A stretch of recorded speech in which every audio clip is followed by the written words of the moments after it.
All right, thanks everyone for tuning into my presentation. My name is Dale Fonken. I'm a biologist with the Utah Division of Wildlife Resources in Springville. And my job is primarily to research and monitor some recovery strategies we have for the June sucker, which is a local species here in Utah Lake. So today I'm going to be talking about some of our monitoring and some of our successes that we've had with recovering this species. So I'm guessing a few of you in the audience have heard of the June sucker. It's endemic to Utah Lake, meaning Utah Lake is the only place in the world where it is found. Adults can get to 16 to 24 inches long and live between 30 and 40 years. So they're a very large and a very long-lived fish. For most of the year, they inhabit Utah Lake. However, every June, they make an annual spawning run up the tributaries, so Provo River, Hobble Creek, and Spanish Fork. Historically, the June sucker was the most abundant fish in Utah Lake. Pioneer accounts estimated the population in the millions, and there are even some accounts documenting June suckers so thick in the Provo River that you could almost walk across the river on their backs. However, in the 1900s, the species began to decline significantly for a few different reasons. First, the introduction of invasive species, and specifically common carp. Carp tend to graze on the aquatic plants in Utah Lake, which are critical for especially young June sucker. They use those plants as refuges from predators. So without those, it's tough for them to survive. And also the channelization of some of the tributaries of Utah Lake. So historically, the tributaries, as they entered the lake, would fan out into a variety of braided channels, off-channel wetlands, a lot of vegetation. And that was really important for survival of especially the young June suckers. So with that being said, in 1986, it was estimated that there was only between about 300 and 1,000 adult June sucker remaining in the wild, at which point they were listed under the Endangered Species Act. So in response to the listing, the June sucker recovery implementation program was formed and several different recovery actions were implemented. Those fall into kind of two different categories, short-term and long-term recovery actions. In the short term, we began raising fish in captivity. So a few of the remaining adults in the wild were captured and used to spawn offspring in an artificial environment. And those young suckers are restocked into Utah Lake. It's a pretty common strategy for recovering most endangered species. Then the program implemented some more long-term recovery actions to address some of the larger problems. So there's been some significant habitat restoration and more to come in restoring some of those important delta habitats. Water acquisition is important. There's been some water acquired, especially in the Provo River, and that's used to ensure that there's sufficient water to sustain an annual spawning run of adults. And lastly, there's been significant invasive species removal. Common carp in particular, about 31 million pounds of carp have been removed in the past 10 years. So with that being said, it's important to kind of monitor the progress of these actions and really assess whether they're being successful and recommend changes if necessary.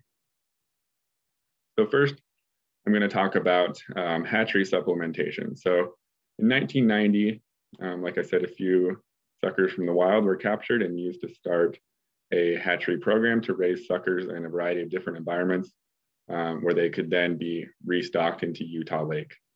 And so June suckers are stocked into Utah Lake from three different environments. First, hatcheries, like we see on the lower left here. This is our facility in Logan, Utah, where fish are raised in an artificial environment in these blue tanks for 2 years.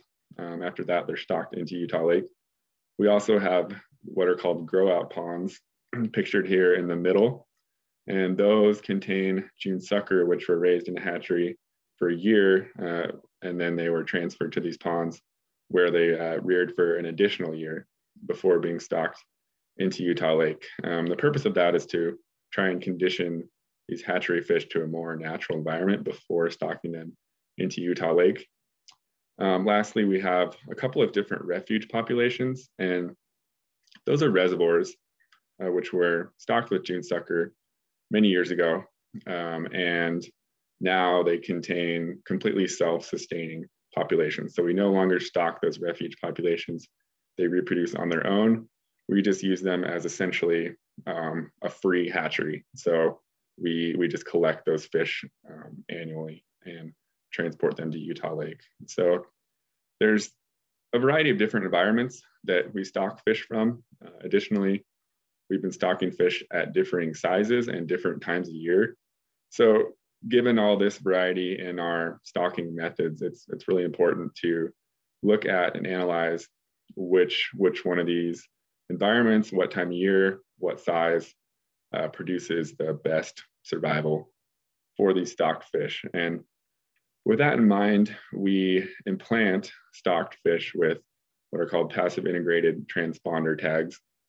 They're basically the same thing that people put in their dogs and cats. They have a unique number, which can identify a unique fish. And so we've been implanting those tags in stocked fish.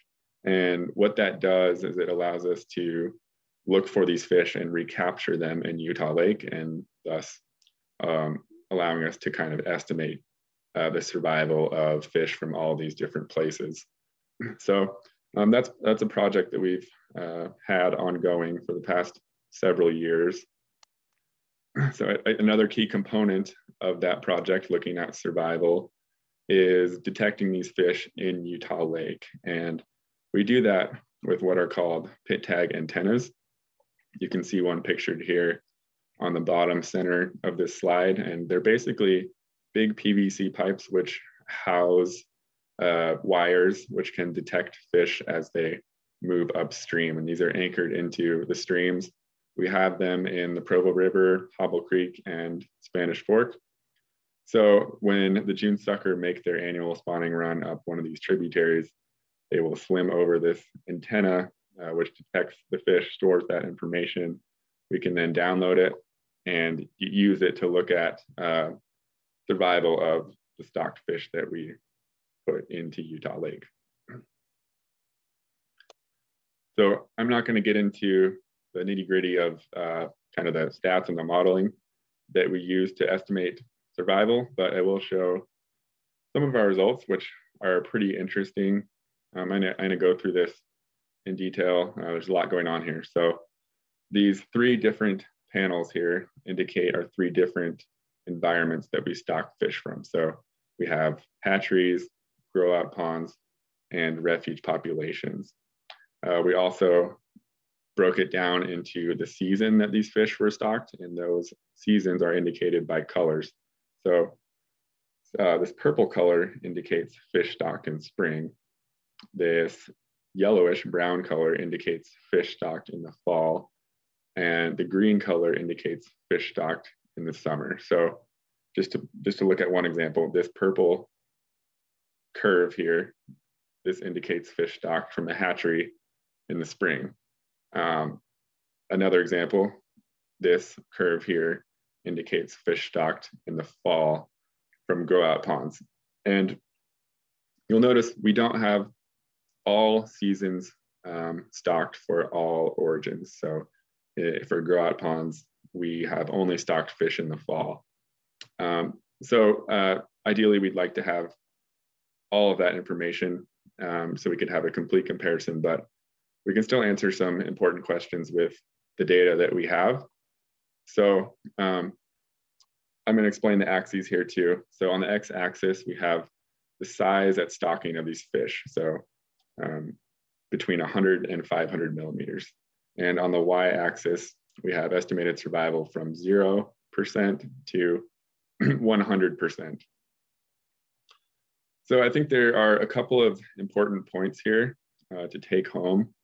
First, the size at which we stock these fish appears to be really important for determining survival. We see really all of these curves indicate, all of these curves are increasing in survival as the size at stocking increases, and in some cases really dramatically. So let's look at an example here for these hatchery fish stocked in the spring. If they're stocked at 200 millimeters, we are 95% confident that they survive at a rate between 5% and about 15%. However, if we stock them at 300 millimeters, we're 95% confident that they survive at a rate of 45 to 55%.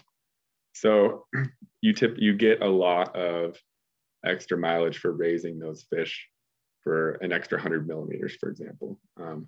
Of course, it costs more to raise fish for longer, but when you see such a drastic increase in survival, 5 times better survival for just that one example, stocking these hatchery fish at 300 millimeters compared to 200 millimeters, it makes a big difference. So that's kind of the type of decisions that this analysis allows us to make.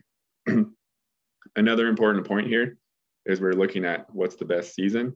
It appears that spring is the best time of year to stock these fish. This survival curve here for hatchery fish stocked in the spring is the best of any of these curves, certainly substantially better than grow-out ponds in the fall. And these fall and summer cohorts are also, they have poorer survival compared to these fish that are stocked in the spring. So, and lastly, where the fish come from doesn't appear to be that important. It seems to be more important, the size that they're put in and the time of year. So what this has done is it's allowed us to adjust and optimize the stocking program by shifting to the most productive methods. So what we've done is we've shifted to stocking 300 millimeter fish in the spring, because that's what this analysis has shown to be the most productive. And this has contributed to an increase in adult abundance of June sucker. As I mentioned earlier, there were once only 300 to 1,000 adults remaining in the lake. We now estimate that there's between 10 and 20,000 adults in Utah Lake, which is a really substantial increase. And it's undoubtedly due to the stocking program, or at least partially due to the stocking program. And this has likely prevented extinction of the species and improved long-term viability by increasing the number of adults. So while the stocking program has been successful and we've made some changes to make it even more successful, full recovery of the species will require restoration of its natural life cycle in Utah Lake. So at the time of listing, when there were only 1,000 fish or less, there was not any natural recruitment to adulthood. Recruitment meaning that the juvenile fish were not reaching adulthood. The species was not replacing itself, essentially. And that was due to a variety of different issues, invasive species and habitat. So we're really interested to see whether or not we're restoring that natural life cycle with some of these long-term recovery actions, such as carp removal. You see a whole truckload of carp here on the bottom left, and habitat restoration.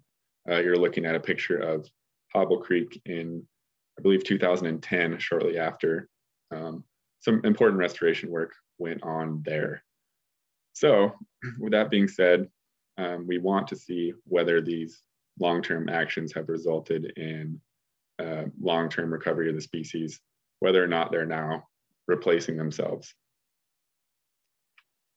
We think that there is some substantial evidence to suggest that natural recruitment is occurring. And that's for a couple of different reasons. First, juvenile suckers have been observed in this Hobble Creek restoration area. We see one pictured here on the bottom right. That's really the first time that those have been observed since listing, which is an encouraging sign.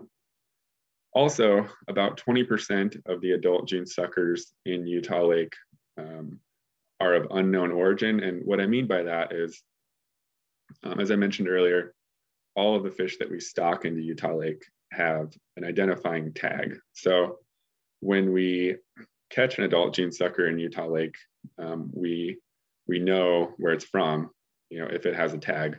However, about 20% of the adult June suckers we catch do not have an identifying tag, which means that they either were born and recruited naturally in Utah Lake and were never tagged, or they could be a hatchery fish that was stocked into Utah Lake that lost its tag. So we're really trying to get a handle on whether those untagged fish are wild or not.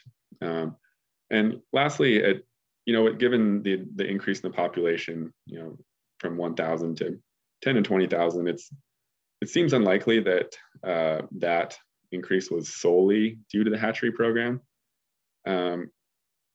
We think that there is, at least some level of natural recruitment occurring.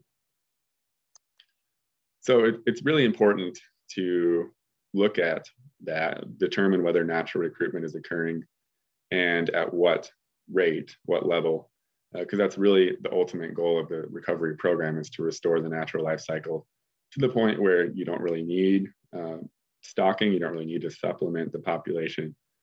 So we're monitoring that really closely, and we can determine the origin of those untagged fish. So the fish that we don't know if they're wild or not. We can take a piece of their fin bone here, pictured on the bottom left. We've been collecting hundreds of those.